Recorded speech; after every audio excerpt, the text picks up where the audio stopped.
bonsoir. Vous êtes ici ce soir avec Chris, votre fils. Vous n'avez pas trouvé de babysitter, vous l'emmenez avec vous? Non, si, il a toujours besoin d'un babysitter. Eh oui. C'est vrai, mais maintenant il en a une. Ah, il a sa femme. Et puis il a un tout petit babysitter grand comme ça, qui a 5 mois. Ce qui est extraordinaire, d'ailleurs, vous m'y faites penser, c'est que Chris vous a annoncé qu'il était père, donc le jour de la mort de votre père à vous, donc de son grand-père, comme si la vie finalement continuait inexorablement. Absolument. C'est assez beau. Je trouvais que c'était une bonne idée et j'ai été complètement... Alors, vous êtes ici parce que vous avez un CD live et un DVD Olympia 2005, Véronique Sanson, et puis un livre qui paraît chez Plomb, qui s'appelle La douceur du danger, des entretiens avec Didier Varro, suite au documentaire sur France 3. Mais absolument, parce qu'on avait finalement tourné pendant 15 heures, ce qui est beaucoup, et puis on a passé juste 2h08 sur la 3, et il restait beaucoup de choses. Il y a eu beaucoup de réactions suite à ce documentaire sur vous, beaucoup de gens qui finalement vous ont dit vous avez bien fait de parler de vos problèmes avec l'alcool, etc. Je pense que quand on vous pose la question, il faut répondre honnêtement et sincèrement.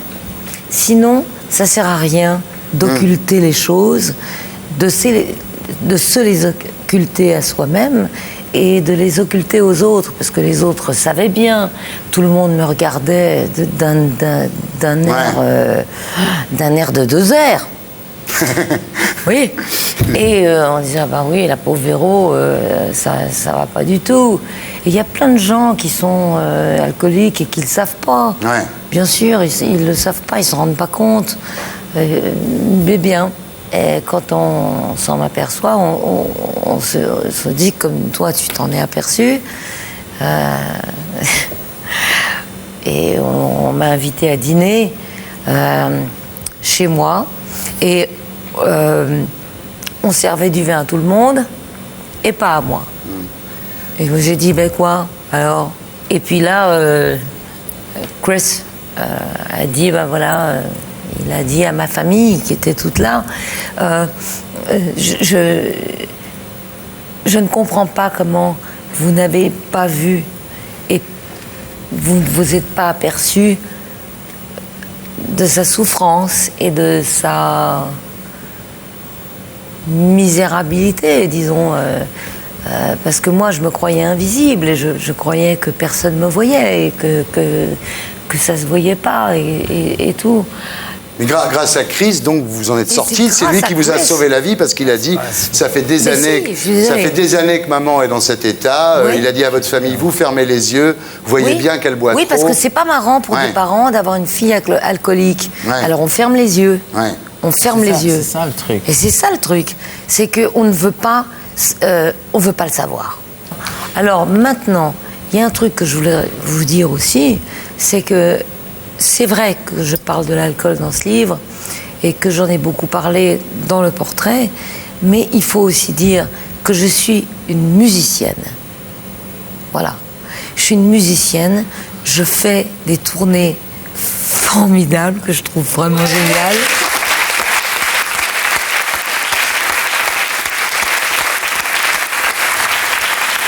Je suis musicienne.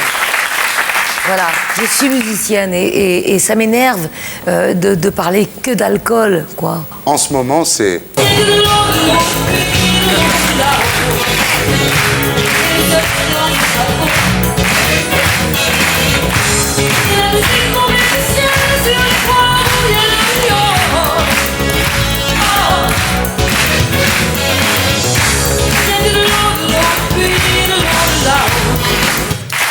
Rien que de l'eau. Véronique Sanson.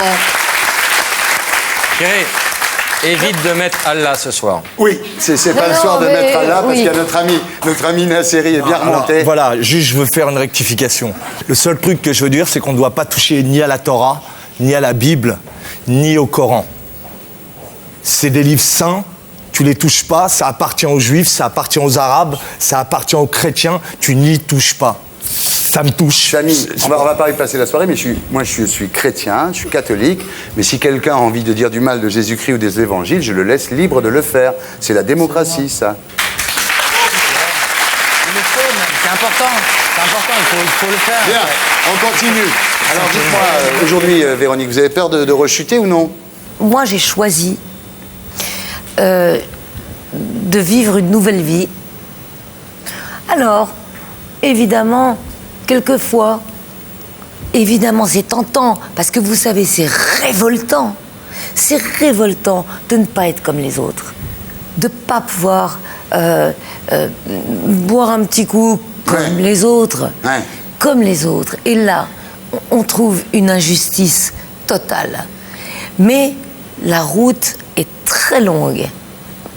Et je sais que quand je vais aux Alcooliques Anonymes, il y a des gens qui ont arrêté depuis 22 ans et qui vous racontent des trucs absolument mais tordants. On t'a déjà demandé un autographe aux Alcooliques Anonymes ou pas? Bien.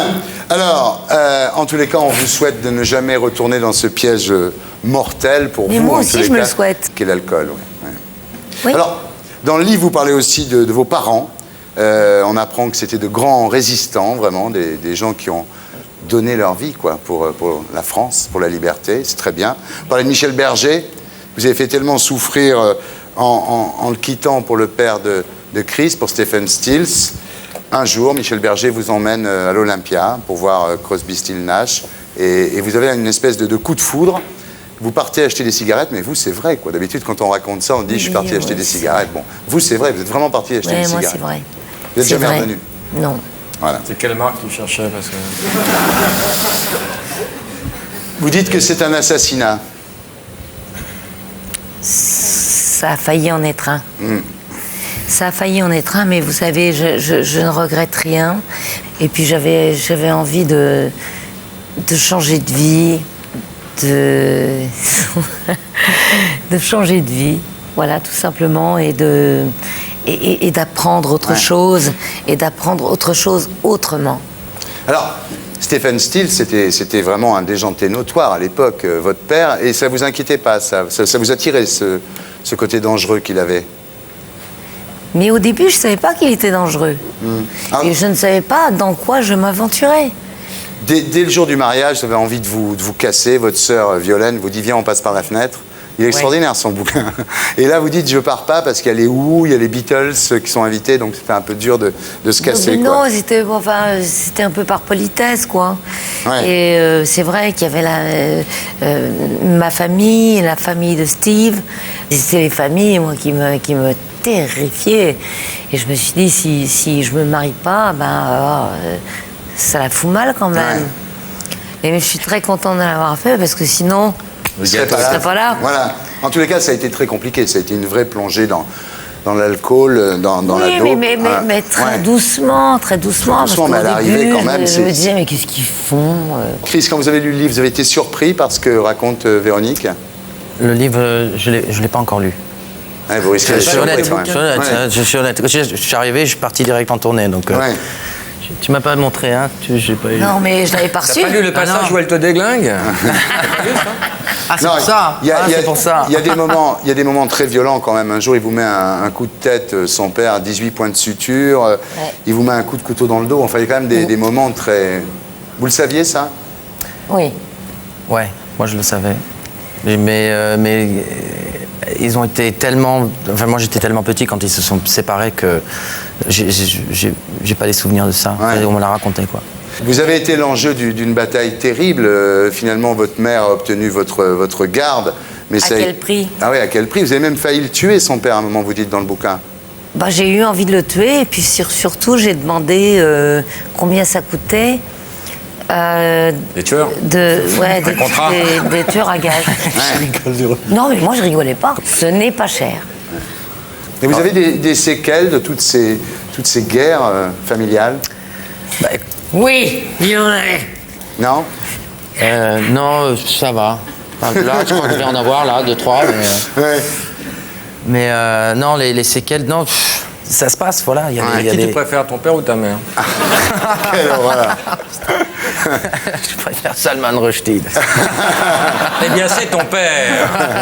Il va comment votre Vrai. père Il va comment votre père Écoute, aujourd'hui? il va très bien. Il a sorti un album, là, un album solo, donc le premier depuis 15 ans.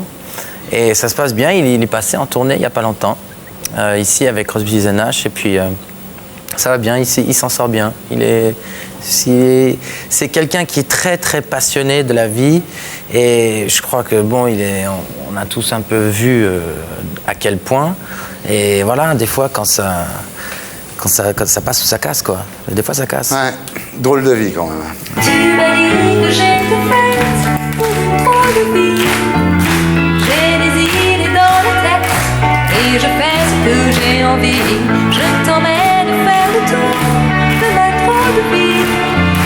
Je te verrai tous les jours. Si je te pose des questions, qu'est-ce que tu diras? Et si je te réponds, qu'est-ce que tu diras? Si on parle d'amour, qu'est-ce que tu diras? Si je sais que tu m'aimes la vie, que tu aimes au fond de moi, me donne tous ces emblèmes, me touche quand même du bout de ses doigts. Même si tu as des problèmes, tu sais que je t'aime, ça t'aidera. Laisse les autres totems, tes drôles de poèmes, et viens avec moi. Véronique Sanson. Bravo.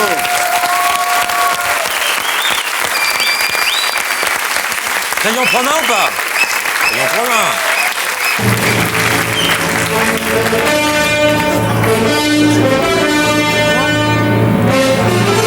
Pourquoi tu voulais faire ça, toi?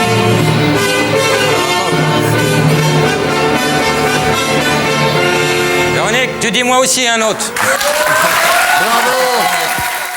Et pour être sûr de ne rien rater de Inarditube, abonnez-vous et mettez un pouce bleu.